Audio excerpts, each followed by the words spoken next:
Welcome to பாஸ்காஸ் Chettinad kitchen. இன்னைக்கு நம்ம கிச்சனில் ஒரு ஹெல்த்தி ரெசிபி பார்க்க போகிறோம். அது என்னென்னா முருங்கைக்கீரை குழம்பு. இந்த முருங்கைக்கீரையில் இரும்பு சத்து நிறைய இருக்குது. அப்புறம் இது நம்ம உடம்புக்கு எதிர்ப்பு சக்தியை அதிகரிக்கும்.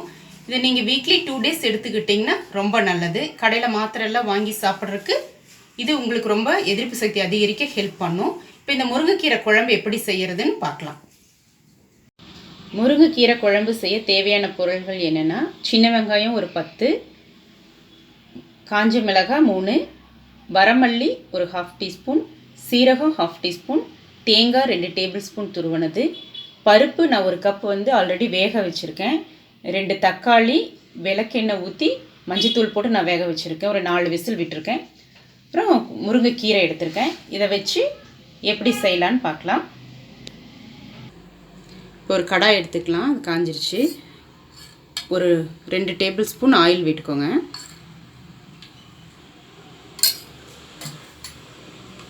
இந்த ஆயில் காஞ்ச உடனே இதில் ஃபஸ்ட்டு நீங்கள் இந்த வரமல்லி சேர்த்திருங்க. இந்த வரமல்லி நல்லா செவக்கணும், இந்த பச்சை வாசம் போயிடணும். இப்போ இந்த அளவு ப்ரௌன் ஆகிற வரைக்கும் நீங்கள் வரமல்லி செவந்துடணும். இப்போ இதனோட வெங்காயம் சேர்த்திக்கோங்க. கூடவே அதனோட சீரகத்தையும் சேர்த்திக்கோங்க. ரெண்டையும் நல்லா ஃப்ரை பண்ணுங்கள். இப்போ நம்ம எடுத்து வச்சுருந்த வரமிளகாய் இதோட சேர்த்திக்கோங்க. பாருங்கள், இதெல்லாம் நல்லா வணங்கிருச்சு. இதனோட அந்த 2 tablespoon தேங்காய் சேர்த்துக்கோங்க. தேங்காய் சேர்த்து ஒரு 1 நிமிஷம் வணங்கினா போதும். இப்போ தேங்காய் வணங்கிருச்சு. இப்போ இதை நம்ம ஆஃப் பண்ணிவிட்டு ஆற வச்சு மிக்சியில் போட்டு அரைச்சிக்கலாம். இப்போ ஆல்ரெடி வேக வச்சுருந்த பருப்பு இருக்குல்ல, அதை நீங்கள் குக்கரில் ஊற்றிடுங்க. இது கூட நம்ம அரைச்சி வச்சுருக்கோம்ல மசாலா, தேங்காய் சின்ன வெங்காயம் போட்டு அதை சேர்த்திடுங்க.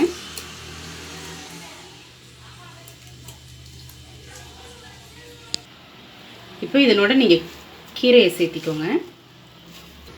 கீரையை போட்டு நல்லா இப்படி கலக்கி விட்டுக்கோங்க. இப்போ இதனோட ஒரு டீஸ்பூன் அளவுக்கு சாம்பார் தூள் சேர்த்துக்கோங்க. சேர்த்து நல்லா கிளறி விட்டுக்கோங்க. இப்போ இதுக்கு தேவையான அளவு நான் உப்பு சேர்த்திக்கிறேன். உப்பு சேர்த்தி அதேமாதிரி கொஞ்சம் கீரை மூழ்கிற அளவுக்கு தண்ணி ஊற்றிக்கோங்க.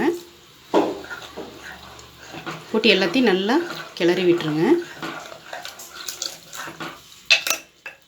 இப்போ குக்கரை மூடி வச்சு திருப்பி ஒரு 5 விசில் விட்டு வரட்டும். பாருங்கள், 5 விசில் விட்டுருந்தோம். கீரை நல்லா வெந்துருச்சு. இப்போது இதுக்கு ஒரு தாளிப்பு கொடுத்துடலாம். இப்போ 1 tablespoon எண்ணெய் விட்டுக்கலாம். கடுகு, சின்ன வெங்காயம் நல்லா வணங்கிடுச்சு. இப்போ நம்ம இந்த வெந்த பருப்பையும் கீரை இதில் சேர்த்திடலாம்.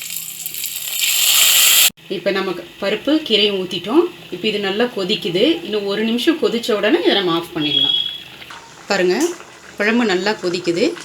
நல்லா எண்ணெய் பிரிஞ்சு மேலே வந்துருச்சு. இப்போ குழம்பு ரெடி ஆகிடுச்சு. இப்போ நம்ம ஸ்டவ் ஆஃப் பண்ணிடலாம். முருங்கைக்கீரை குழம்பு ரெடி ஆகிடுச்சு. இந்த முருங்கைக்கீரை குழம்புக்கு சின்ன வெங்காயம் நான் யூஸ் பண்ணியிருக்கேன். நீங்களும் சின்ன வெங்காயமே யூஸ் பண்ணுங்கள், அப்போ தான் ருசியாக இருக்கும். இது மாதிரி உங்கள் வீட்டில் செஞ்சு பாருங்கள். இந்த வீடியோ உங்களுக்கு பிடிச்சிருந்தா லைக் பண்ணுங்கள், ஷேர் பண்ணுங்கள், சப்ஸ்கிரைப் பண்ணாதவங்க சப்ஸ்கிரைப் பண்ணுங்கள். தேங்க்யூ ஃபார் வாட்சிங். உணவே மருந்து, சுவையே விருந்து.